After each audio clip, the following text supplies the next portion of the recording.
Hey folks, that was Red Prairie Dawn from the late great Gary Harrison. That's one of his really well-known tunes. He had a record of the same name as well, which is a brilliant record, and I guess that's the title track from that record. So yeah, it's a lovely tune. It's really popular in old time. It's well known over here in Scotland where I live, so it's one of those old time tunes that has definitely crossed the pond. So we're going to be having a look at it in this video, and that little arrangement that I just played there of the tune. So you could probably hear there it's quite a sort of involved arrangement. We're trying to get again a lot of the melody notes that the fiddle is playing, and to do that, what I found when trying to arrange this piece is that it didn't initially sit very well just in the bottom octave. So I ended up putting it up the top of the banjo here so we can get the full range from the top to the bottom. It does mean that you're playing way up high on the instrument, and particularly because it's in the key of A and I'm playing here with a capo, getting right up to the top of, on my banjo, I'm almost up to my top fret. So way up to fret 16 there, right at the top, and I've got 17 frets here. So yeah, we're going to be playing high up the neck for this one. Alternatively, you could just tune all your strings up and then you'd end up playing a little bit lower. Either way, if you use the capo or you tune the strings up, the notes you're going to need on your open strings are as follows from the fifth: A, E, A, C sharp, E. So again, that's A, E, A, C sharp, E. And that gives us this nice A major chord. It's open G, standard G tuning, but all just raised a full tone here with the capo, and I've got my fifth string pegged here at the 7th fret. I've got a railroad spike here, so it's pegged under that. If you don't have those, you'll just need to crank your 5th string up to an A, which should be safe to do. But if you're going to do that, maybe have some spare strings to hand just in case. You never know. Yeah, so that's our A tuning we're going to be using here. And yeah, there's tablature that goes along with this as well. If you'd like tab, then just feel free to get in touch. You can put a comment below. You can email me. You can find a contact on my website. I'll link that below as well. So yeah, feel free to just reach out if you'd like the tab for this. So tune's got 2 parts, A and B. Both parts are repeated twice, and they're the same length. So there's 8 bars in each part. Repeated twice, 16 bars. It's a 32 bar tune altogether, which is pretty kind of standard format. Yeah, let's dive in. A section, the first bar. So it starts way up here. That's our first kind of 2 bars, right? Now, one thing that's potentially going to be a little confusing is because I've got the capo on, just in terms of fret numbers that I'm calling out, I think I will actually, I'm probably going to end up switching between calling them the actual frets they are, because see here we're starting at this is actually fret 14, but it's fret 12 above the capo. So I'm just going to go backwards and forwards between those 2 ways of describing the frets. I know I'm going to get a little confused if I try and convert everything. So just bear with me. Hopefully I'll make it clear as we go along. So we're starting here, real terms on fret 14. 12 frets above the capo. And that's our first little melody line there. We got the fifth string is playing a melody note at the end there.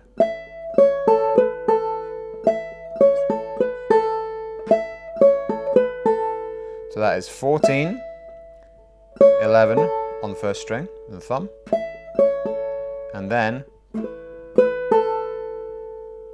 that's going to be fret 12 there.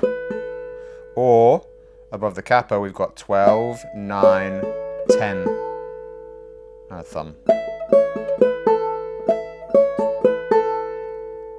Okay, so we're on 10 on the second string, then we're going to go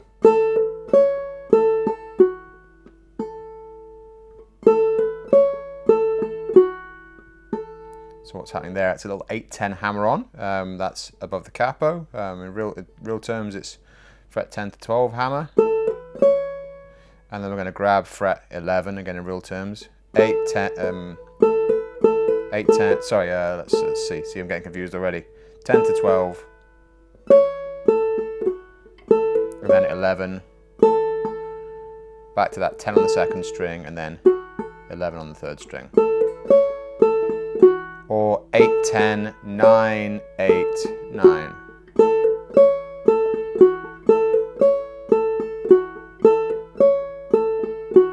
So put that together.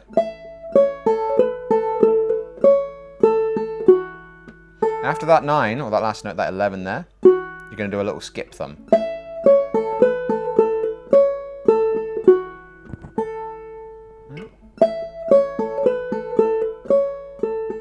Skip thumb, little pause in the melody.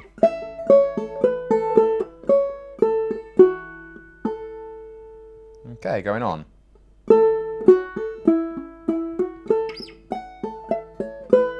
So for me, that's the most difficult bit coming up here. So let's take the line before that.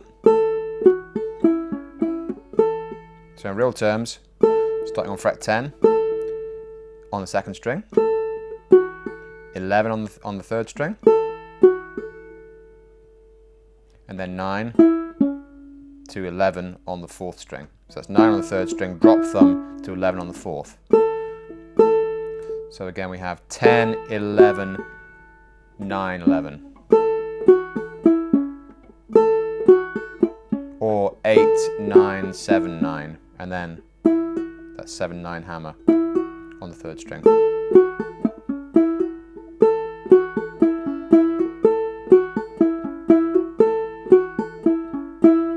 And then, so that there is 10 on that second string, or 8 above the capo, and then we do the jump. This is the bit which I always find hard to land. And we've got this little awkward drop thumb move. There's a few ways you could do it. I go, so we have 16, this is our high note that I talked about earlier, and then we have 14, 14 with the drop thumb, and then down to 12 on the second string. So 16 on the first string, 14 first string, 14 second string, 12 second string. So that whole line.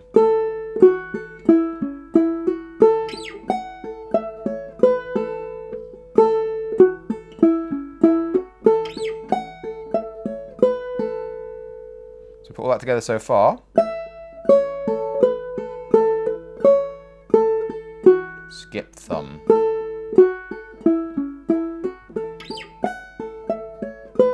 So do you notice in the middle there was a little position shift? I'll point it out when it comes around again. Here it comes.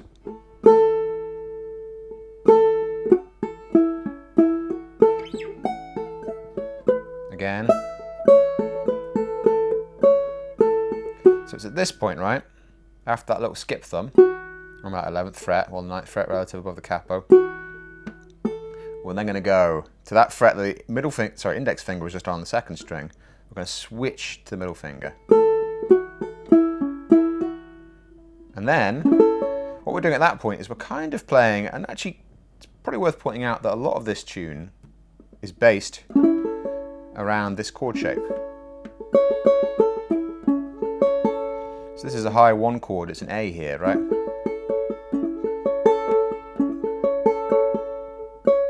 So above the capo we have 9, 8, 7, 9. Or actual frets 11, 10, 9, 11.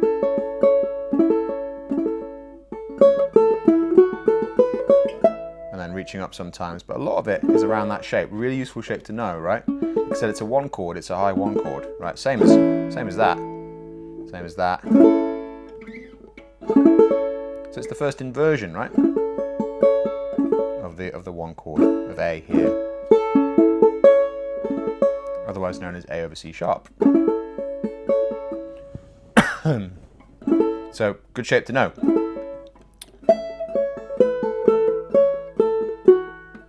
Change. Then we're going to repeat some material. Those 2 bars are the same. So that's bars 5 and 6. And then bar 7 is the same as bar 3.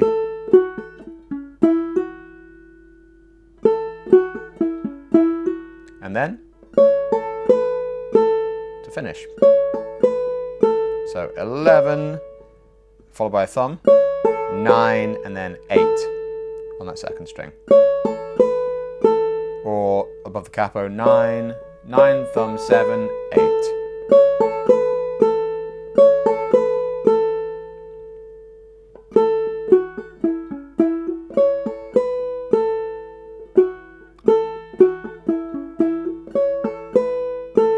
And that's the whole A section.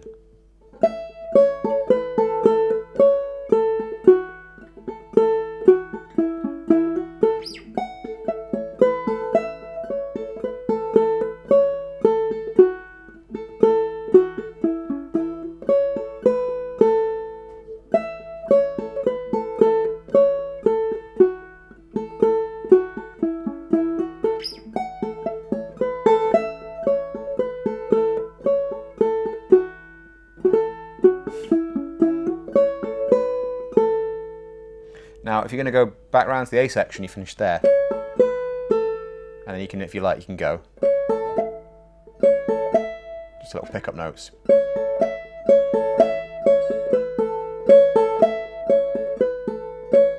So that would go. So that's a little 11 thumb or 9 above the capo.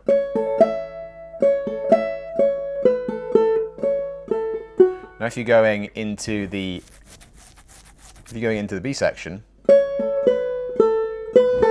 instead of doing that at 11, you can do that at 9. And that leads on to the first note of the B section, which is that 11th fret or the 9th fret above the capo. And that first little bit of the B section goes.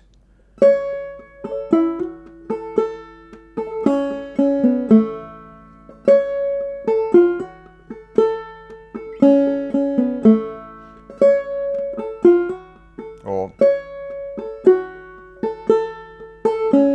there's a lot of space in this first 2 bars, yeah? Each note gets a lot of time to breathe. So that is 11th fret first string, skip thumb, and then a hammer.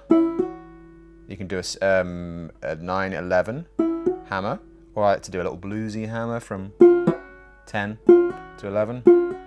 So 9 on the first, 11 on the first string, or 9 above the capo.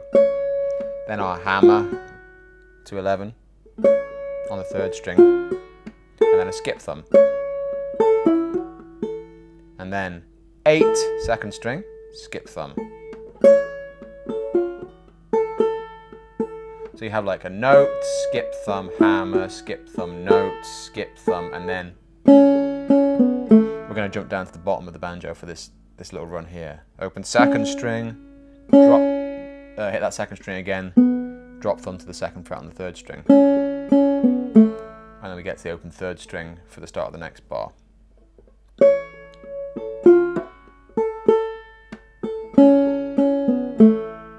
Three and.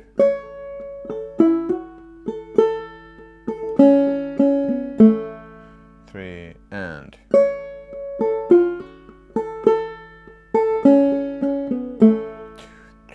And. Oh. 2, 3, and.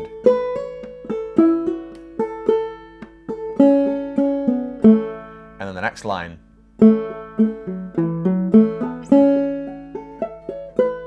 So we start low and then we end up way up high.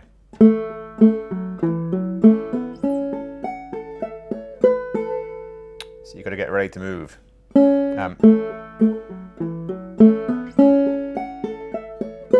So that whole run there, 3rd string, drop thumb to the 2nd fret, 4th string, and then we have 2 hammers, 0, 2, 0, 2 on the 4th and 3rd strings.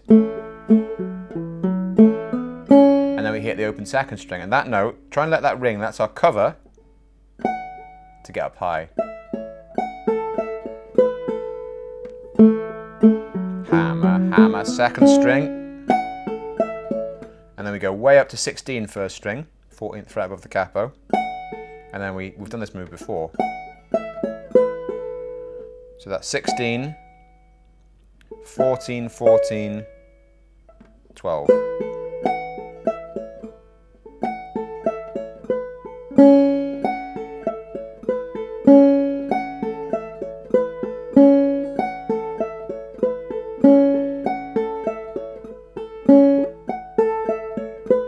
With the run before.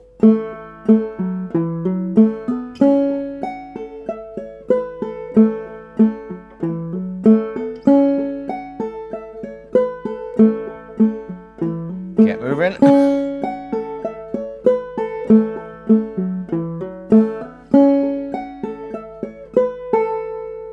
And then, actually, I should say, sorry. We would go back to this note here where we played the 11th fret, right? Remember at the start of this part, but because you kind of ended up here at that 12th fret for me with the index finger, it makes it a little awkward to jump there, right? You've got to go behind yourself. So what I do, instead of playing that note there on that 11th fret, I grab it on the 14th on the 2nd string.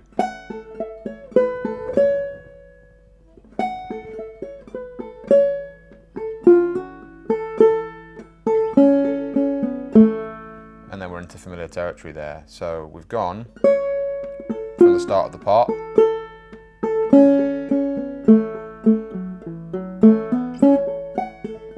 And then we play that note there. We do the same stuff. And then we've got a different ending there, right?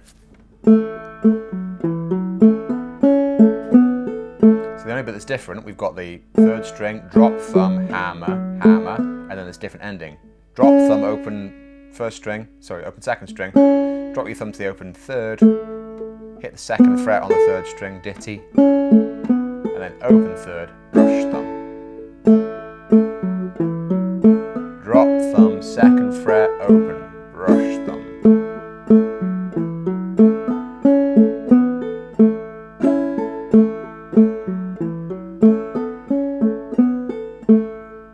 So that follows.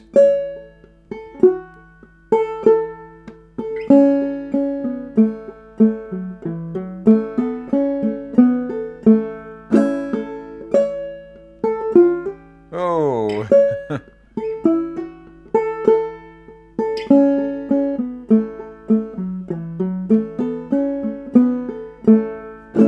Whole B part.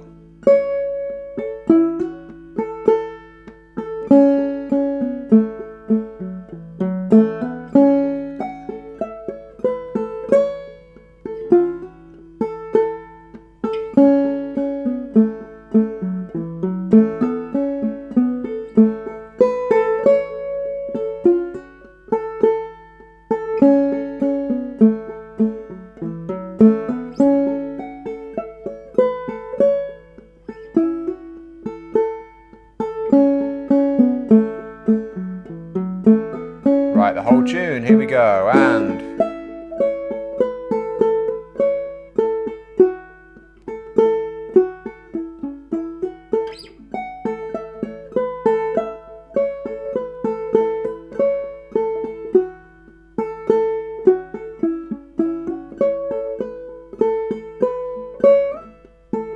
Sorry.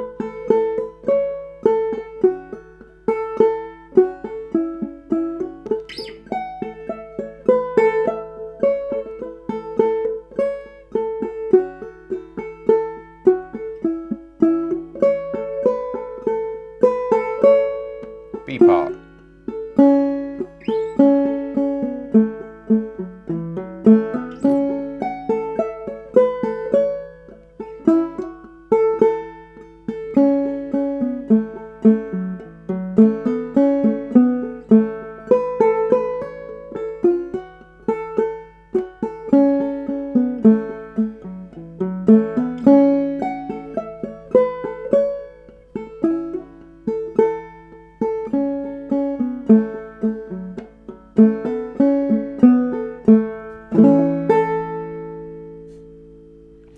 Okay, great, there it is. That was Red Prairie Dawn. Hope you found that useful. As I say, if you want the tab, feel free to get in touch. And just to say before I go that if you find this kind of stuff useful and you enjoy these lessons, then over on my website I've got a whole load of them, loads of video lessons, tons of tablature all laid out in this shop there, where you can kind of browse through and listen to the tunes, and you can pick up some tablature and more video lessons like these. And I've started adding recently some short courses, which are really cool. They're a kind of mixture of video lessons and kind of theory, tablature, tunes. Currently looking at kind of different banjo tunings and how to use them in different kind of useful jam situations. So yeah, all that's available over on my website. The link for that is below. And thanks for watching. See you again next time.